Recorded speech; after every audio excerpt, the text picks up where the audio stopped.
Regardez ce que j'ai fait avec ces pommes de terre. Vous ne les avez jamais mangées comme ça auparavant. Dans une grande casserole, commencez par ajouter 4 pommes de terre moyennes. Ajoutez ensuite suffisamment d'eau pour les couvrir tous. Allumez le feu à haute température et laissez bouillir pendant 20 minutes. C'est le bon temps de cuisson. Vous pouvez éteindre le feu et laisser de côté. Coupez maintenant 200 g de tranches de jambon. Tout d'abord, coupez-les en lanières, puis en dés comme ceci et mettez de côté.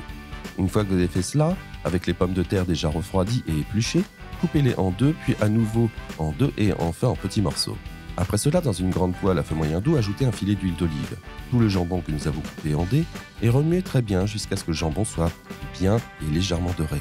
Ensuite, ajoutez un oignon moyen coupé en rondelles et continuez à remuer jusqu'à ce qu'il soit doré. C'est le bon temps de cuisson, vous pouvez maintenant arrêter de remuer et les mettez de côté. Maintenant, dans une autre poêle à feu moyen doux, ajoutez 3 cuillères à soupe de beurre non salé ou de margarine. À l'aide d'un fouet, remuez ce beurre jusqu'à ce qu'il soit complètement fondu. Lorsque cela se produit, ajoutez 3 cuillères à soupe de farine de blé et remuez très bien pendant 2 minutes pour cuire cette farine. Laissez-nous un commentaire avec le nom de la ville d'où vous regardez la vidéo. J'aimerais beaucoup vous remercier de partager la recette.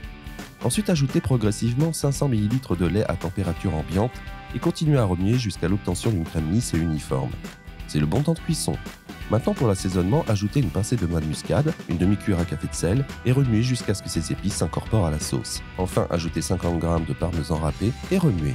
Une fois que vous avez fait cela dans un grand plat allant au four, ajoutez une cuillère de la sauce que nous avons préparée et étalez-la sur tout le fond. Ensuite, ajoutez toutes les pommes de terre que nous avons cuites, 8 rondelles de poireaux,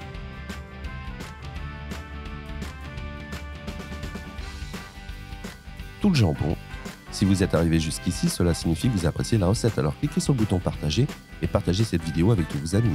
Ça ne vous coûtera rien et pour nous cela fera une différence. Versez le reste de la sauce. Garnir le tout de 100 g de mozzarella râpé, mettez au four préchauffé à 210 degrés et laissez cuire pendant 10 minutes jusqu'à ce que le fromage sur le dessus fonde et brunisse. Cette recette est prête, vous pouvez maintenant la servir et la déguster.